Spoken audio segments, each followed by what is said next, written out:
Olá! Nesse vídeo vamos falar sobre reflexão do som. O som, ao se propagar e se chocar com uma barreira, se refletirá, tal como a luz que incide no espelho, tal como uma bolinha de ping-pong que se choca com uma parede. Aqui uma representação das reflexões do som. Várias reflexões do som. Essas reflexões, elas acontecem de forma generalizada. O som se choca com as paredes, com o teto, com o chão, com os móveis. Essa figura representa aqui os vários tipos de reflexão nas pessoas, e cada vez que se reflete, vai preenchendo melhor o ambiente. Esse processo da reflexão, percebo que tem o som que está incidindo e tem o som que está refletindo. Esse processo da frente de onda que incide e a frente de onda que reflete, ela segue uma regra que é semelhante, que semelhantemente acontece com a luz, por exemplo, ao se refletir, que é o ângulo de incidência vai ser igual ao ângulo de reflexão. Então, por exemplo, aqui a onda, ao se propagar e se chocar com essa barreira, irá se refletir. Se nesse ponto nós traçarmos uma reta normal, ou seja, uma reta que é perpendicular à superfície, o ângulo de incidência, que é o ângulo entre essa reta normal e a onda incidente, será o mesmo ângulo refletido, ou seja, o ângulo entre essa reta normal e a onda refletida. Então isso acontece em todas essas reflexões aqui, Em todas as reflexões do som ocorre essa regra do ângulo de incidência ser igual ao ângulo de reflexão. Alguns ambientes precisam ser muito bem projetados para distribuir o som. Por exemplo, em salas de concerto ou em cinemas.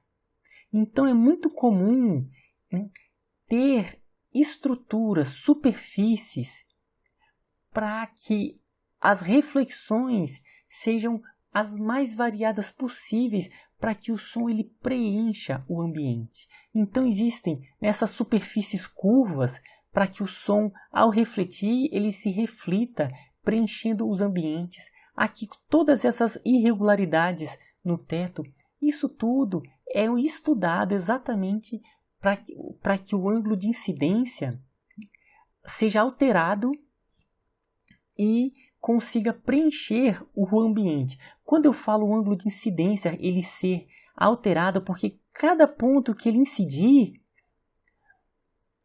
a superfície ela vai alterar os ângulos e o ângulo de reflexão vai ser diferente. Então o som ele vai se difundir, vai preencher mais o ambiente. Então essa é uma área da acústica que é exatamente visando esse bom aproveitamento do som. O som que está incidindo, nós refletimos sobre o som que é refletido. Porém, acontece um outro processo, que é essa onda incidente, ela tem uma energia. E quando ele reflete, uma parte dessa energia também é absorvida pelo material. E ainda dependendo da situação, a onda ainda é transmitida pelo material. Vamos refletir um pouco agora sobre essa parte da onda que é absorvida. Então uma parte é refletida, outra é absorvida. Então temos o som incidente e uma parte que é absorvida. Desses materiais, os materiais macios são os que melhor absorvem o som. Por quê? Porque eles se deformam. Então, o fato de se deformar, eles absorvem a energia do som incidente, diminuindo, então, a onda de reflexão. superfícies rígidas, elas refletem melhor o som, porque, né, eles têm uma característica elástica, de uma pequena deformação eles retornam para o seu ponto de equilíbrio. Então a reflexão é melhor.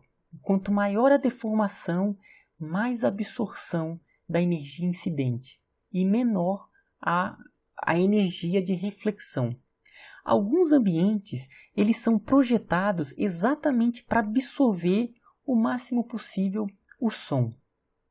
Então, com isso, as paredes são colocados materiais que absorvem, por exemplo, isopor, cortiça. Então aqui foi colocado material entre as paredes para que absorva melhor o som e não passe de um ambiente para outro ambiente.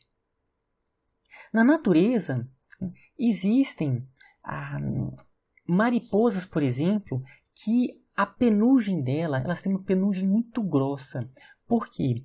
Porque os morcegos, existem alguns morcegos que se alimentam dessas mariposas.